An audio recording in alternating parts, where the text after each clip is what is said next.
Isasalang sa lifestyle check ang buong ehekutibo. Kabilang dyan si Pangulong Ferdinand R. Marcos Jr. Nakapaloob dyan ng full disclosure ng kanilang SALN o Statement of Assets, Liabilities and Net Worth. Narito ang report.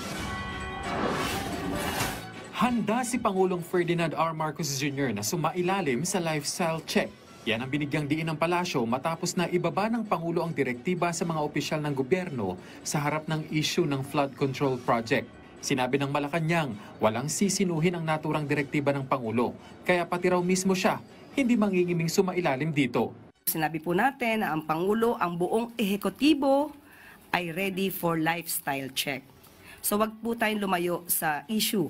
Ang issue po ngayon ay tuligsain at habulin ang mga involved sa flood control projects. So wag po natin ibahin at wag tayo medyo mamulitika patungkol dito. Iginiit din ng Malacanang na handa ang Pangulo na isa publiko ang kanyang Statement of Assets and Liabilities o SALN kung kinakailangan. Lalo't kasama raw ito sa pagsasagawa ng lifestyle check. Tugon na rin niya ng palasyo sa hamon ng isang senador para sa full disclosure ng SALN ng presidente. Kaya nga po ready po lahat. So kasama po yung SALN.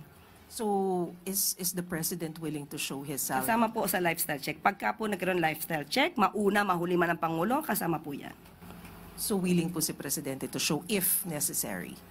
Kung kinakailangan nga po, sabi nga po natin, ulitin natin, lahat ng miyembro ng ehekutibo ready for a lifestyle check. Ang SALN ay isang dokumentong isinusumite ng lahat ng empleyado at opisyal ng gobyerno.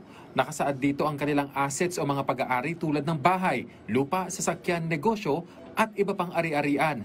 Kasama rin ang liabilities o mga pagkakautang gaya ng loans at mortgage. Nakalagay din sa SALN ang net worth na kinukwenta sa pamamagitan ng assets minus liabilities. Layunin ng SALN na tiyakin ang transparency at accountability ng mga opisyal ng gobyerno. Mariin namang kinundina ng Pangulo ang pamamaril sa isang kontraktor sa Negros Oriental at iginiit na dapat itong masusing maimbestigahan. Kasabay ang pagtiyak na walang anumang panggigipit na mangyayari sa sinumang sangkot sa mga anomalyang flood control projects. Alam naman natin kung ano ang nais ng Pangulo. Makasuhan ang dapat makasuhan, mapanagot ang dapat na mapanagot, at ipag-uutos pa rin ng Pangulo na dapat na seryosohin ito, lalo na ng mga PNP, para maiwasan kung anumang krimen ang maidudulot nito kaugnay sa pag-iimbestiga sa flood control projects.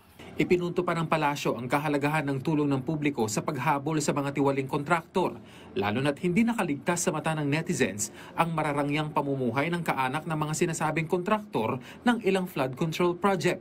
Yan naman din po talaga ang naisin ng Pangulong Marcos Jr.